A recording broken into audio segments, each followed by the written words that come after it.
वत्सल भगवान की।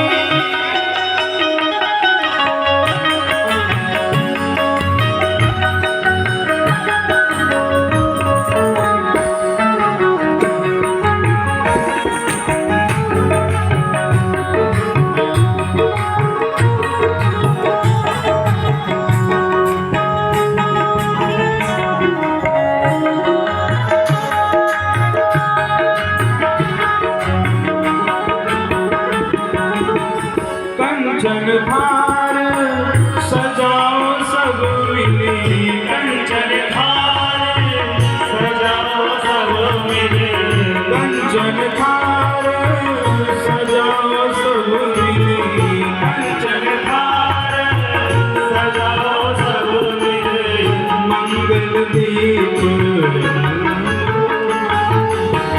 मंगल दीप जलाए जाएंगे, हमारे राम राजा बनाए जाएंगे, हमारे राम राजा बनाए जाएंगे, हमारे राम राजा बनाए जाएंगे।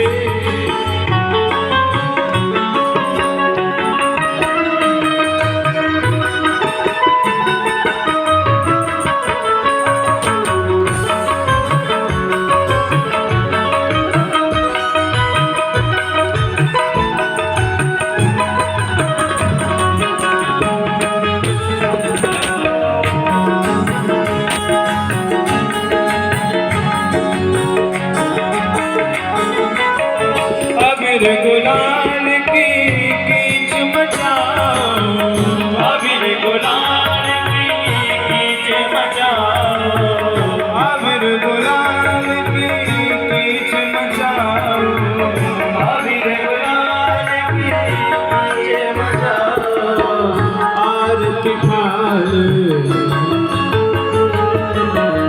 आरती थाल सजाए जाएंगे, हमारे राम राजा बनाए जाएंगे, हमारे राम राजा बनाए जाएंगे, हमारे राम राजा बनाए जाएंगे, हमारे राम राजा बनाए जाएंगे, हमारे राम राजा बनाए जाएंगे, हमारे राम राजा बनाए जाएंगे, हमारे राम राजा बनाए जाएंगे, हमारे राम राजा बनाए जाएंगे।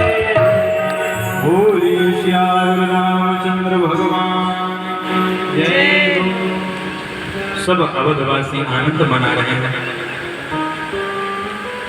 देवताओं को जब पता चला तो देवताओं ने सरस्वती मैया को बुलाया और सरस्वती मैया के बार चरण पकड़ने लगे। मां, अगर राम जी का युग अभिषेक हो गया, हमारा क्या? हमारी तो इतनी भारी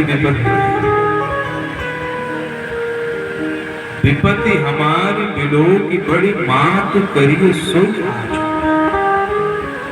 अच्छा एक बात बताइए, ये देवता वास्तव में विपत्ति में है कि ऐसे विपत्ति में तो है? देखिए, रहने के लिए घर नहीं है। आप कहोगे महाराज स्वर्ग में रहते हैं, अरे बोले स्वर्ग बचा कहाँ है? वेद विरुद्ध महीसुर साधु सशोक कियो सुर लोक उजाड़े। रावण ने स्वर्ग लोक को उजाड़ दिया। रहने के लिए घर नहीं है, खाने को कुछ मिलता नहीं है। क्यों नहीं मिलता? कि रावण ने द्विज भोजन मख होम श्राद्ध सब बंद किया और ऊपर से रावण के यहाँ हाजिरी देने होता है। सरस्वती मां को समझा दिया। सरस्वती मैया ने जब देवताओं की विपत्ति देखी तो सरस्वती मां भी मान गई और सरस्वती मैया ने आकर के मंथरा नाम की एक दासी थी, उसी की बुद्धि मंथरा की बुद्धि सरस्वती जी ने पलट दी और मंथरा आई सीधे पे गई। मंथरा ने कैकेयी जी को ऐसी मीठी सीधी बातें बताई, कैकेयी जी के मन में भी संशय उत्पन्न हुआ।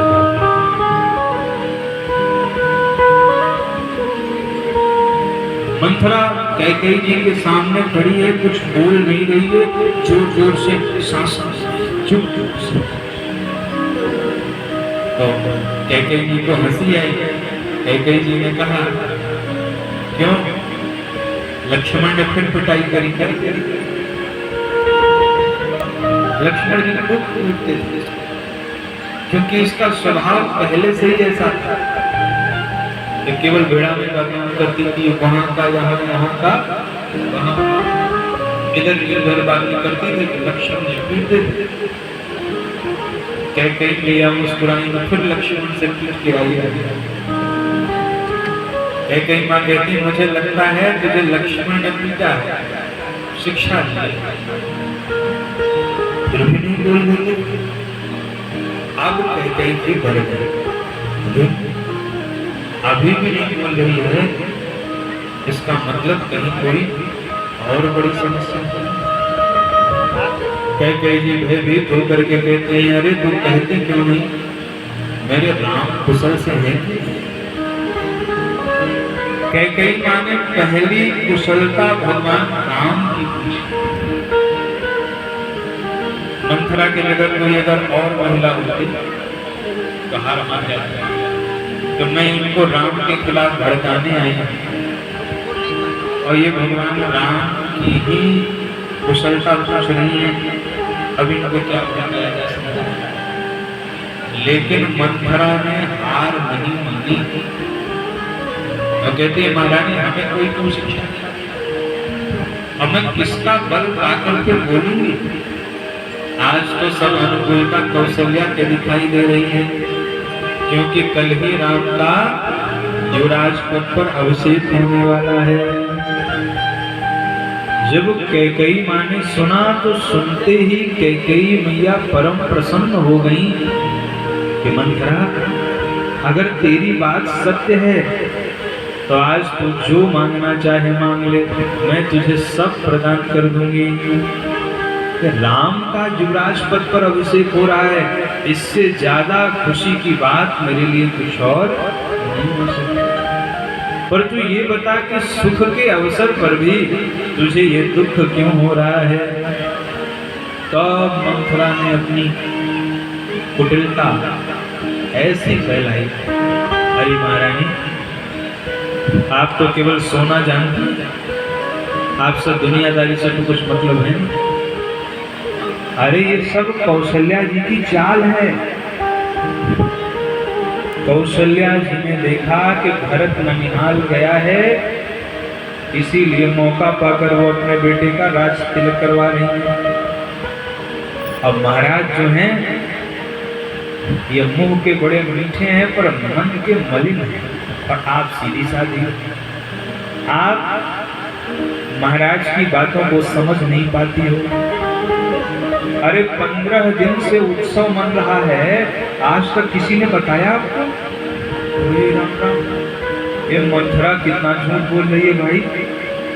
मंथरा कह रही है, भयो पाप दिन सजत समाजू, और जबकि उत्सव तो आज हो रहा है, आज की बात, और कह रही है 15 दिन से उत्सव मन रहा है। झूठ बोला। और फिर मंथरा ने कहा, देखिए महारानी, वो समय गए जब आप राम को प्रेम करती थी और राम आपको प्रेम करते थे। जब भगवान राम, अच्छा, कैकेयी मैया राम जी के प्रेम की परीक्षा लिया करती थी। कैसे परीक्षा लेती थी? तीनों माताएं खड़ी हो जाती थी लाइन से और राम जी को बुलाती थी, आओ राघव। तो तीनों माताएं एक साथ अपने हाथ फैलाती थी। भगवान राम ना कौशल्या मैया के गोद में जाते थे, ना सुमित्रा मैया की गोद में जाते थे। भगवान राम अगर जाते थे तो भगवान राम कैकेयी माँ के गोद में जाके छिप जाते थे। आज कैकेयी जी वही बात कर रही हैं कि मंथरा राम मुझसे सबसे ज्यादा प्यार। आपको बोले, मंथरा ने कहा आपको कैसे पता? कैकेयी जी ने कहा मैंने उनके प्रेम की परीक्षा ली है। इसी बात को मंथरा ने पकड़ लिया। बस बस महारानी, यही तो आपकी कमी है, माँ कभी पुत्र के प्रेम की परीक्षा नहीं लेती। कौशल्या माँ ने तो कभी राम के प्रेम की परीक्षा नहीं ली, सुमित्रा माँ ने तो कभी राम के प्रेम। आपने परीक्षा ली तो जरूरी नहीं है कि हर परीक्षा में कोई पास ही हो जाए। इसलिए देखिए, या मनोविज्ञान देखिए, अगर मंथरा ये कह देती कि राम आपको प्रेम नहीं करते तो कैकेयी जी नहीं मानती। इसलिए मंथरा ये नहीं कह रही है कि राम जी आपको प्रेम नहीं करते। मंथरा कह रही है हाँ आप सही कह रहे हो, आप राम जी को प्रेम करती हैं, राम जी आपको प्रेम करते थे, लेकिन वो समय गया माई। करते थे, रहा प्रथम, वे दिन अब बीते। तो दिन बीत गए, अब वो राम नहीं रहे जो छोटे से थे और आपके गोद में आ जाया करते थे।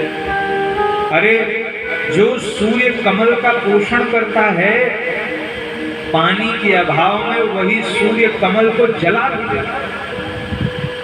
भानु कमल कुल पोष निहारा, बिन जड़ जारी करई सुइछारा। सूर्य तो कमल का पोषण करते हैं, लेकिन कब?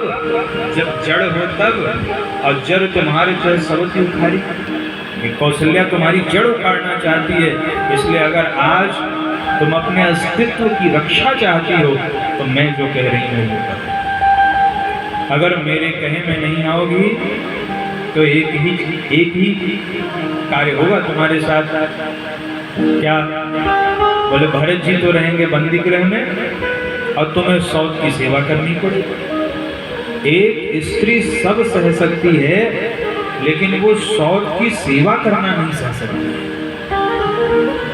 मंथरा ने सैकड़ों कथाएं सुनाई है महाराज। कहे सी कथा सत सबती के, और सब पुराणों से ले लेके सुना रही है। कद्रु बिन कहीं दीन दुख तुम्हें कौशला दे। ठीक है, व्यक्ति संसाधन तो एक ही है, अब उससे आप क्या बनाते हो ये आपकी इच्छा है। जब भगवान राम वेद पुराणों की कथा सुनते थे तो ये मंथरा भी बैठती थी। अब मंथरा क्या करती थी? जो लड़ाने भिड़ाने वाली कथाएं होती थी उन्हीं को याद कर लेती थी। अब मौका पाके बोल देती थी। इसने सारी कथा वही सुनाई जिससे विरोध हो। अरे कुछ लोग ऐसे होते हैं, इस तरह की कहानियां याद कर लेते हैं। अब मौके पे ऐसा बोलेंगे, अरे तुमको क्या पता, जैसे कद्रू ने बिरता को दुख दिया था, तुम्हारे साथ भी वही होगा। तुम्हारा पुत्र बंदी गृह में रहेगा और तुम्हें कौशल्या की सेवा करनी पड़ेगी। जब ऐसा कहा, कैकेयी माँ का शरीर तो पसीना पसीना हो गया, कांपने लगी कैकेयी जी। और कुबरी ने दांतों तले जीभ दबाई, कह रही राम राम, कहीं इनकी हृदय गति न रुक जाए कि मेरा सारा काम बना बनाया फट हो जाए। इसलिए और कहा आपने 2 वरदान मुझे कहे थे, आपने बताए थे मुझे, वही 2 वरदान आप महाराज दशरथ से मांग लेना, आपका काम। मंथरा के कहे में आ गई कैकेयी, और कैकेयी जी कोप भवन में चली गई। और कोप भवन में जब दशरथ जी महाराज का आगमन हुआ, दशरथ जी पहले महल में गए, वहां कैकेयी जी नहीं तो कोप भवन में आए। कैकेयी जी को मनाने का प्रयास किया, कैकेयी जी नहीं मानी। महाराज दशरथ ने कहा, देवी जो मांगना है मांग लो, क्या मांगना चाहती हो? कैकेयी जी ने कहा, महाराज आप तो बस मांग लो यही कहते हो, लेते देते कुछ नहीं कभी। हर समय खाली कहते हो ये ले लो वो ले लो, ये ले लो वो ले लो। अरे 2 वरदान देने को कहे थे, दिया आज तक? दशरथ जी मुस्कुराया, देवी तुम तो जानती हो मेरा स्वभाव है भूलने का, तुम 2 के बदले 4 मांग लो। मैं रघुवंशी हूं और रघुकुल की एक रीत है कि प्राण चले जाएं पर वचन नहीं जाते हैं। इसलिए आप मांगो। वरदान के नाम पर कई तैयार होने लगी और तब तक दशरथ जी महाराज ने कह दिया कि मैं राम की सौगंध खा के कह रहा हूं, आज तुम जो मांगोगी मैं तुम्हें वो वरदान दे दूंगा। राम की सौगंध खा ली महाराज दशरथ ने, और जब राम जी की सौगंध खा ली तब कई सावधान हो रही हैं, आभूषणों को पहन रही हैं और दशरथ जी महाराज से वरदान मांग रहे हैं। कई जी दशरथ जी महाराज से कह रहे हैं, सुनो प्राण प्रिय भावत जी का, सुनो प्राण प्रिय भावत जी का, देहो एक बर भर कहीं टीका, देहो एक बर भर कहीं टीका, सुनो प्राण प्रिय भावत जी का, सुनो प्राण प्रिय भावत जी का। हे प्राणनाथ, अगर आप मेरे ऊपर प्रसन्न हैं तो पहला वरदान मुझे दीजिए कि राज्य तिलक राम का नहीं होगा, राज्य तिलक भरत का होगा। और विश्वास कीजिए दशरथ जी की प्रसन्नता में कोई कमी नहीं आई। दशरथ जी ने कहा, देवी इतनी सी बात के लिए तुम परेशान हो? अरे मेरे लिए तो भरत और राम 2 आंखें हैं। कोई व्यक्ति आंखों से कम ज्यादा प्रेम करता है क्या? कोई व्यक्ति ये कहता है कि मैं दाईं आंख से ज्यादा प्रेम करता हूं, बाईं आंख से कम करता हूं? आंखों से व्यक्ति को बराबर प्रेम है। अब मोरे भरत राम 2 आंखें, राम और भरत तो मेरे 2 नेत्र हैं। इसलिए मैं कल ही दूतों को भेजूंगा, वो भरत जी को बुला के लाएंगे। तब तक कैकेयी जी ने दूसरा वरदान मांगा। महाराज मैं दूसरा वरदान मांग रही हूं, आप सावधान हो जाइए। मांगो दूसर बर कर जोरी, पूर्वहु नाथ मनोरथ मोरी। पहले भूमिका बनाई, क्योंकि दूसरा वरदान जो है बड़ा कठोर है, ये दशरथ जी के प्राणों को भी ले सकता है। इसलिए कैकेयी जी ने भूमिका बनाई और फिर कहा कि दूसरा वरदान मैं ये मांगती हूं कि तपस्वियों के वेश में राम को 14 वर्ष का वनवास दीजिए। जब वनवास शब्द सुना तो भरत जी दशरथ जी समझ नहीं पाए कि ये आप परिहास कर रही हैं या सच कह रही हैं।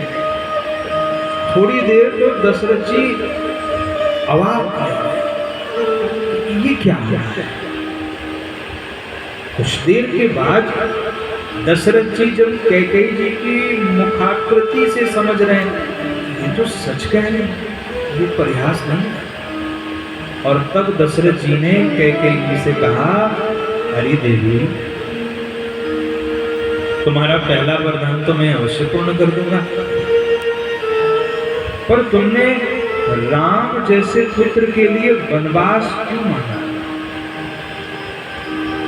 मेरे राम का, देखिए यहाँ दशरथ जी के मुख से निकला मेरे क्यों? अब तुम्हारे नहीं रहे। मेरे राम का अपराध क्या है?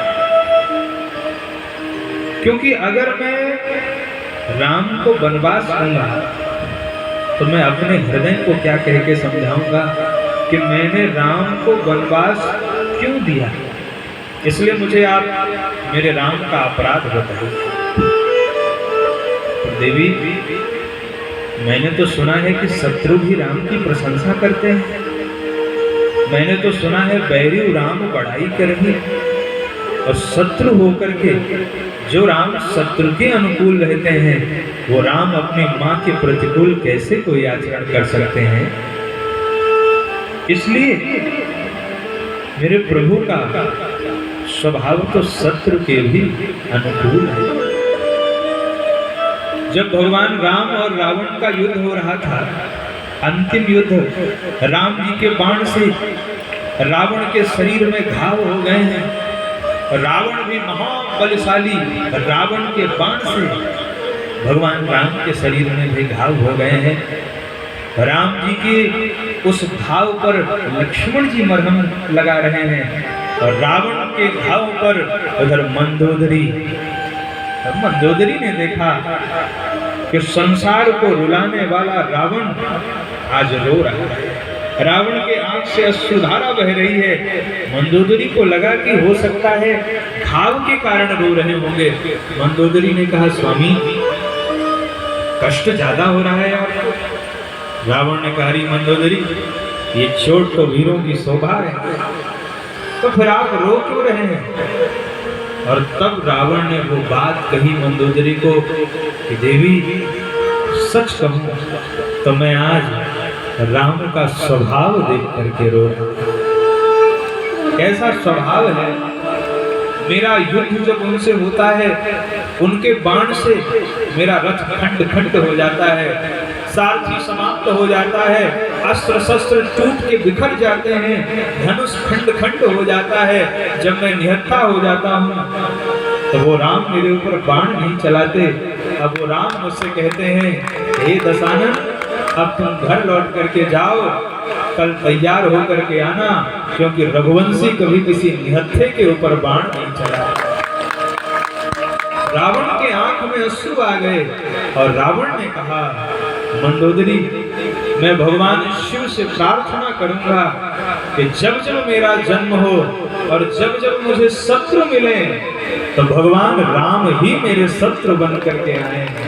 ये मैं मंगल का भगवान के स्वभाव ने, भगवान के प्रभाव ने, भगवान के चरित्र ने रावण को रुला दिया। जो सारे जगत को रुलाता था, उसको हमारे करुणा निधान के स्वभाव ने रुला दिया। जिसका स्वभाव शत्रु के भी अनुकूल है। आप तो मां हो, आपका क्या अपराध किया उसने, आप उसका अपराध बताइए। तो आप जानते हैं कैकेयी जी ने क्या कहा। सुनिए महाराज, आप भी साधु हैं और राम जी भी साधु हैं, हमें उससे कोई मतलब नहीं है। मैंने जो कहा है, अगर प्रातः काल राम का वनवास नहीं हुआ तो मैं आत्महत्या कर लूंगी। दशरथ जी समझ गए। दशरथ जी ने जब कोई उपाय काम नहीं आया, नियति की कठोरता देखिए आप। दशरथ जी ने कहा, देवी, अगर तू मेरे प्राण लेना चाहती है तो मांग माथ अबही दें तो ही मैं अभी के अभी अपना सिर काट के तेरे सामने रख सकता हूँ, लेकिन राम के विरह में मुझे मत मार। मैं राम के विरह में नहीं मरना चाहता। राम विरह जन मारिस मोहि। मुझे प्राणों की कोई चिंता नहीं है, पर मैं राम के विरह में नहीं मरना चाहता। कैकेयी जी ने उस बात को भी अनसुना कर दिया। तो आप और कठोरता देखिए कि दशरथ जी गही पद विनय कीन बैठारी। दशरथ जी ने कैकेयी जी के पैर पकड़ लिए। इतनी कठोर महिला कोई हो सकती। और कह रहे, जन दिनकर कुल होश कुठारी, तो सूर्य वंश के लिए कुल्हाड़ी मत बन। फिर भी कैकेयी नहीं मानी। दशरथ जी ने कह दिया, मेरी आंखों से ओझल हो जा। एक दिन फिर ये अयोध्या बसेगी, राम राजा बनेंगे और सारे भाई राम जी की सेवा करेंगे। लेकिन तेरा कलंक और मेरा पश्चाताप ये मरने के बाद भी नहीं मिटेगा। दशरथ जी के मुख से ये बात निकली और मध्य रात्रि है, दशरथ जी को नींद नहीं आ रही है और दशरथ जी महाराज रात्रि में भगवान सूर्य से मना रहे हैं कि हे भुवन भास्कर, आप कल उदित मत होना, क्योंकि अगर कल आप उदित हो जाओगे तो सूर्य वंश का सूर्य इस अयोध्या को छोड़कर चला जाएगा। एक सूर्य के उदय होने से एक सूर्य अस्त हो जाएगा, इसलिए उदित हो जनि रवि रघुकुल गुरु, अवध बिलो की सूल होई पुर। पूरी रात बीत गई, दशरथ जी को नींद नहीं आई। आज सूर्य उदय हो गए, दशरथ जी उसी अवस्था में पड़े हुए हैं और भूप द्वार पर लाखों की भीड़, सारे अयोध्यावासी बाहर खड़े। क्या हुआ महाराज को? आज महाराज जगे क्यों? पूरी अयोध्या में इस बात का आश्चर्य हो रहा है कि महाराज तो नित्य ब्रह्म मुहूर्त में उठ जाया करते थे, आज महाराज उठे नहीं। हे सुमंत्र जी, आप जाइए और जाके उनको जगाइए। सुमंत्र जी ने जब आके देखा तो सब समझ गए। कैकेयी जी ने कहा अभी कोई वार्तालाप नहीं होगी, आप राम जी को बुला के ले आइए। सुमंत्र जी गए, भगवान राम उस समय पूजन कर रहे हैं। पूजन करने वाला वस्त्र भगवान ने पहना हुआ है और सुमंत्र जी ने जैसे ही सुमंत्र जी आगे कहते हैं प्रभु आपके पिताश्री ने आपको याद किया, तो भगवान राम जैसे थे वैसे ही दौड़ पड़े। पैरों में पादुका भी भगवान ने नहीं पहनी। राघवेंद्र सरकार दौड़ रहे हैं और अयोध्या वासी व्याकुल हो रहे हैं कि क्या होने वाला है। कि भगवान दौड़ करके वहां गए और पिता की उस स्थिति को देख करके भगवान ने कैकेयी मां से पूछा, मां मुझे पिता के दुख का कारण बताओ। कैकेयी जी ने सारा कारण बता दिया। भगवान राम दुखी नहीं हुए। भगवान मन में मुस्कुराए। अच्छा, भगवान मन में क्यों मुस्कुराए?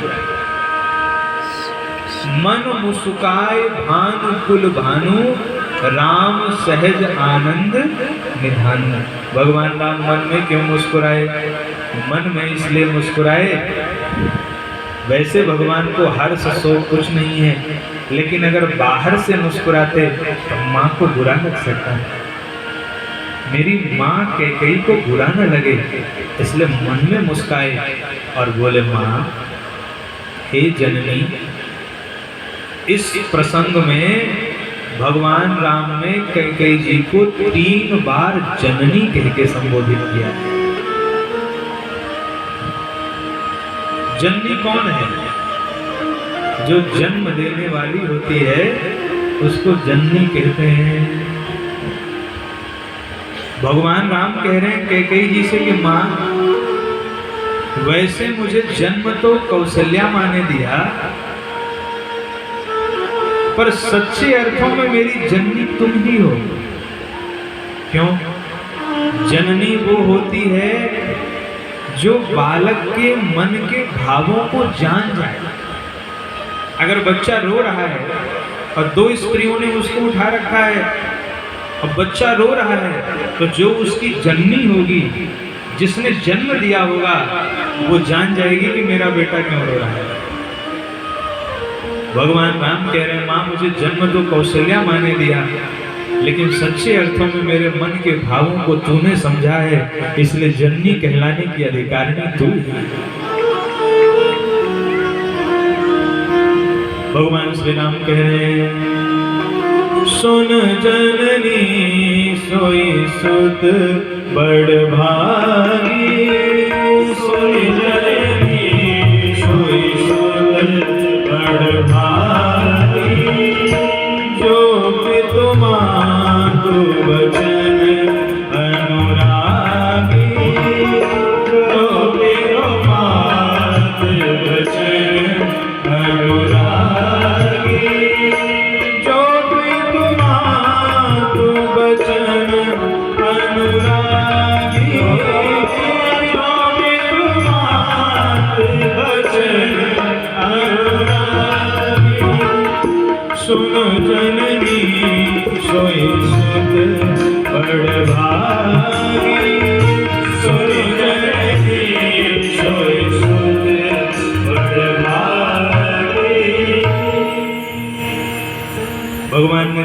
बार जननी शब्द कहा।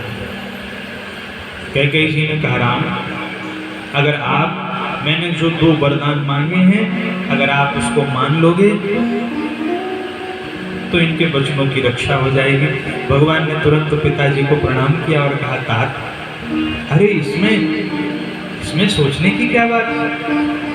देखिए भरत प्राण प्रिय पावहि राजू, भरत जी को राज्य मिल जाएगा, आपके बचनों की रक्षा हो जाएगी, माँ की इच्छा पूर्ण हो जाएगी और जंगल में जाने से मेरा परम कल्याण हो जाएगा।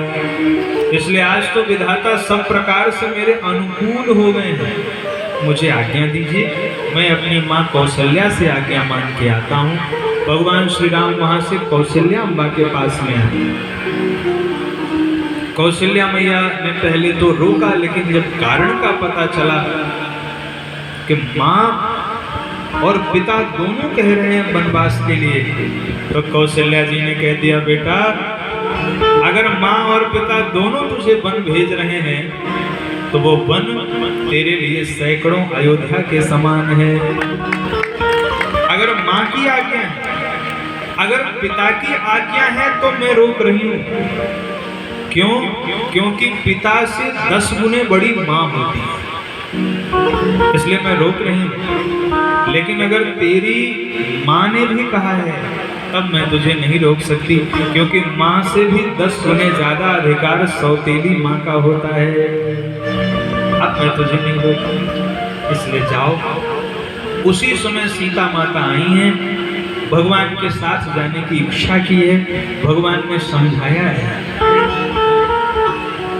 भगवान समझा रहे हैं किशोरी जी को। राजकुमारी सिखावन सुनाओ, राजकुमारी सिखावन सुनाओ, राजकुमारी सिखावन सुनाओ, राजकुमारी सिखावन सुनाओ।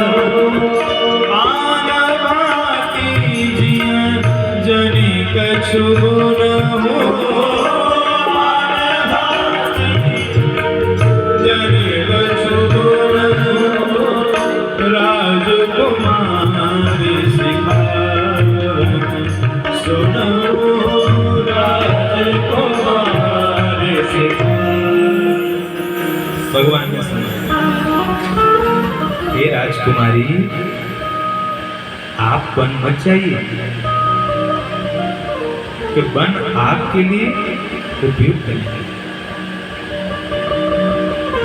किशोरी जी ने भगवान को उत्तर दिया, प्रभु एक बात बताइए, अगर वन मेरे योग्य नहीं है तो क्या ये वन आपके योग्य है? भगवान ने कहा सीता जी से कि किशोरी जी आप हंसिनी हैं, और एक हंसिनी ताल तलैया के लिए नहीं बनी होती। किशोरी जी ने कहा, प्रभु किसने कहा कि मैं हंसिनी हूँ? बोले मेरी माँ ने कहा। कब कहा? बोले अभी अभी कहा, डाबर जोग की हंस कुमारी। किशोरी जी ने कहा, प्रभु अपनी माँ की बात खूब याद है और मेरी माँ की बात भूल गए? आपको अपनी माँ की बात याद है और मेरी माँ ने आपको जो कहा था, आपकी क्या कहा था? बोले जब आप धनुष तोड़ने के लिए जा रहे थे तो मेरी माँ ने कहा था कि सो धनु राज कुंवर कर देही, बाल मराल की मंदर नहीं। अगर मैं हंसिनी के समान हूँ तो आप भी तो बाल हंस के समान हैं। अगर वन मेरे योग्य नहीं हो सकता तो ये वन आपके योग्य भी नहीं हो सकता। इसलिए प्रभु मैं तो आपके साथ में चलूं। और किशोरी जी ने जो बात कही है, इतनी सुंदर ये पंक्ति है। किशोरी जी भगवान से प्रार्थना कर रही हैं, जिया बिनु देह नदी बिनु बारी, जिया बिनु देह नदी बिनु बारी, ऐसी अनाथ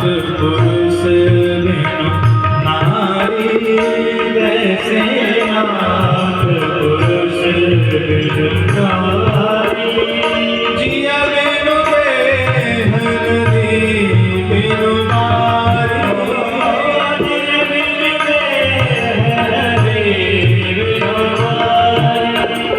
कैसी अनाथ पुरुष बिनु नारी, कैसी अनाथ पुरुष। सीता माता कह रही प्रभु, जैसे जीव के बिना देह की शोभा नहीं है, जैसे पानी के बिना नदी की शोभा नहीं है, ऐसे ही पति के बिना पत्नी की भी शोभा नहीं है। आप किशोरी जी की इन पंक्तियों को सुने। किशोरी जी क्या कह रही हैं कि प्रभु, नाथ सकल सुख साथ तुम्हारे। जो सुख है पत्नी को तो पति के साथ है। अगर आप चले जाएंगे तो मेरे लिए तो सब यम यातना हो जाएगा। आप मुझे मत छोड़िए। जैसे जीव के बिना देह की शोभा नहीं है, पानी के बिना नदी की शोभा नहीं है, ऐसे ही पति के बिना पत्नी की शोभा नहीं है। मुझे साथ ले चलिए, मैं आपके साथ चलूंगी। भगवान ने कहा, किशोरी जी वहां बड़े बड़े राक्षस रहते हैं और नर नारियों की चोरी भी कर लेते हैं।